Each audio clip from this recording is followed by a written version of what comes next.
नमस्कार दोस्तों, बीपीएससी का एक नोटिस आता है और उसमें क्लियर कर दिया जाता है कि अब अपीयरिंग वालों को मौका नहीं मिलेगा। और इस पूरे मुद्दे पर रहमान सर अभी बिहार के फिलहाल के जो डिप्टी सीएम हैं सम्राट चौधरी से भी मिले थे और जो बीपीएससी के नए अध्यक्ष बने हैं उनसे भी सर ने बात किया है। और इन पूरे मुद्दे पर जो भी छात्रों का समस्या है सर रखने की कोशिश किए हैं। क्या कुछ होने वाला है, क्या कुछ बदलाव देखने को मिलेगा, क्या वैसे ही नियम कानून रह जाएगा या उसमें बदलाव किया जाएगा, अपीयरिंग वालों को मौका मिलेगा, आयु में छूट मिलेगी, क्या कुछ होगा? सारी बात पर हम रहमान सर के साथ हैं। सबसे पहले सर स्वागत है आपका। बहुत-बहुत धन्यवाद, बहुत-बहुत धन्यवाद। सर काफ़ी छात्र परेशान हैं और एक नोटिस आता है उसमें क्लियर कर दिया जाता है कि अब अपीयरिंग वालों को मौका नहीं दिया जाएगा। क्या कुछ बोले सर जब सम्राट चौधरी से मिले आप तो क्या कुछ बोले? कल देखिए कल 6:30 बजे ही मैं, विकास यादव और जो शिक्षक के अभ्यर्थी थे, वे लोग हम लोग गए माननीय सम्राट चौधरी जो उप मुख्यमंत्री हैं बिहार, उनके आवास कार्यालय आवास में। तो पता चला कि वो निजी आवास में है और उसके बाद कल चूँकि नॉमिनेशन हो रहा था, तो उसमें लेट हुई। तो उसके बाद 1:30 बजे हम लोग को बुलाए और बुला के कार्यालय में बात हुई।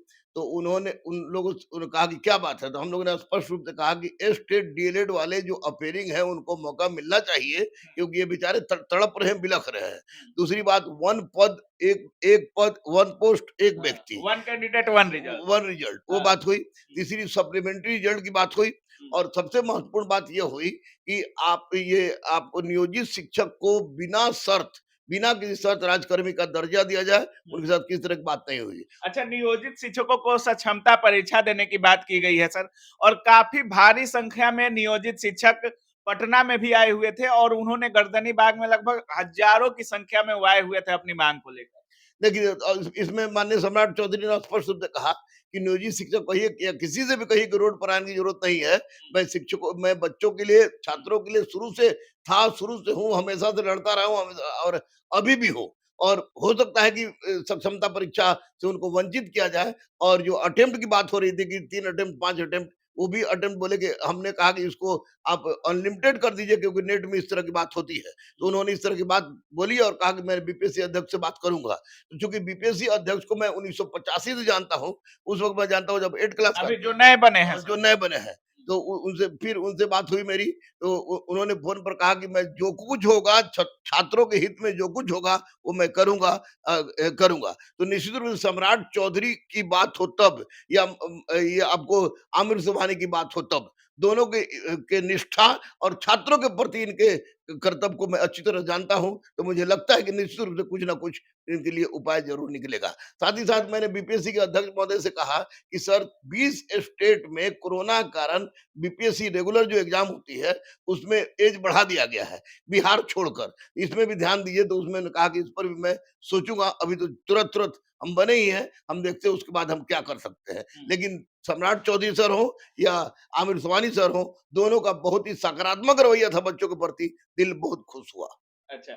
सर अगर सप्लीमेंट्री रिजल्ट की बात करें तो पहले फेज में भी सप्लीमेंट्री रिजल्ट दिया गया। हालाँकि सप्लीमेंट्री रिजल्ट को लेकर भी कह दिया गया है कि अब सप्लीमेंट्री रिजल्ट जारी नहीं किया जाएगा और जो लोग दबाव बनाएँगे, जो अफ़वाह उड़ाने की कोशिश करेंगे, उन पर कार्रवाई की जाएगी। उनका फ़ोटोग्राफ़ी किया जाएगा और उन पर उचित कार्रवाई की जाएगी। तो क्या सर ऐसा कुछ सप्लीमेंट्री रिजल्ट को लेकर कुछ बात हुआ? मैंने सप्लीमेंट्री रिजल्ट के बारे में बात की माननीय सम्राट चौधरी सर से। तो उन्होंने कहा कि इस पर मैं बात करूंगा। और 2 दिन बाद उन्होंने कहा कि मैं सारा चीज स्पष्ट करूंगा। तो और सबसे बड़ी बात है कि कार्रवाई करेंगे, कार्रवाई करेंगे, कार्रवाई करेंगे। क्या कार्रवाई करेंगे? फर्स्ट में आप देते हैं सप्लीमेंट्री, सेकंड में देते हैं, बाकी सप्लीमेंट्री की रिजल्ट नहीं होती है। तो कार्रवाई करके फांसी पे चढ़ाना हो तो फांसी पे चढ़वा दें। माननीय सम्राट चौधरी से तो मैंने बात किया। सम्राट चौधरी का भी फोटो है, कोई छुपा हुआ है, कार्रवाई करे।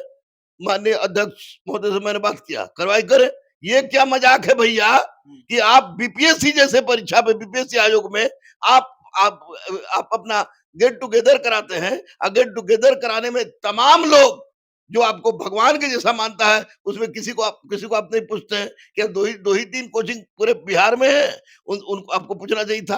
तो मैं अतुल प्रसाद की ईमानदारी पर तो कोई शक नहीं कर सकता हूँ, लेकिन उनके द्वारा ली गई बीपीएससी की जो परीक्षा है उसमें बीच मैच में नियम बदलने की बात हमको समझ में नहीं आई। और रही बात के पाठक, तो के पाठक रियली एक ईमानदार व्यक्ति है, उस पर कोई उँगली उठा सर नहीं सकता। आपकी जब मुलाकात हुई डिप्टी सीएम से तो क्या लगा कि सकारात्मक सोच इस पर होगा, जो मांगे हैं छात्रों की उसको माना जाएगा सर? हाँ, बिल्कुल, माननीय सम्राट चौधरी ने स्पष्ट रूप से कहा कि देखो रहमान, मैं शुरू से छात्रों के लिए था, मैंने भी देखा है, मैं 27 साल से उनको जानता हूँ। मैंने शुरू से देखा है कि वो हमेशा छात्रों के साथ थे और उन्होंने कहा कि बिल्कुल इस पर जो-जो जायज़ होगा और जो-जो लगेगा बच्चों के हित में है, उस पर मैं निश्चित रूप से इसके लिए आवाज़ उठाऊँगा और ये आवाज़ ही नहीं उठाऊँगा, बल्कि इसको आपको अमल में लाऊँगा। व्यावहारिक पटल पर भी लाने का प्रयास करूँगा। चलिए, बहुत-बहुत धन्यवाद sir. Thank you, thank you, thank you. तो बाकी आप देख रहे थे हमारे साथ रहमान सर थे और छात्रों के लिए डिप्टी सीएम से मिले। उसके बाद फ़ोन पर ही बात किए हैं बीपीएससी के अध्यक्ष जो नए अध्यक्ष बने हैं उनसे। और सर दोनों जगह से सर को संतुष्टि मिली है और कहा गया है कि जो भी छात्र हित में उचित होगा, सारे नियम मान्य होंगे और छात्रों की जो भी माँग जायज़ है, उस पर कहीं न कहीं अमल में उसको लाया जाएगा। बाकी आप क्या कुछ सोच रहे हैं इस पूरे वीडियो के बारे में अपनी राय कमेंट सेक्शन में ज़रूर रखिएगा। आप देख रहे थे काबिल न्यूज़। जय हिंद।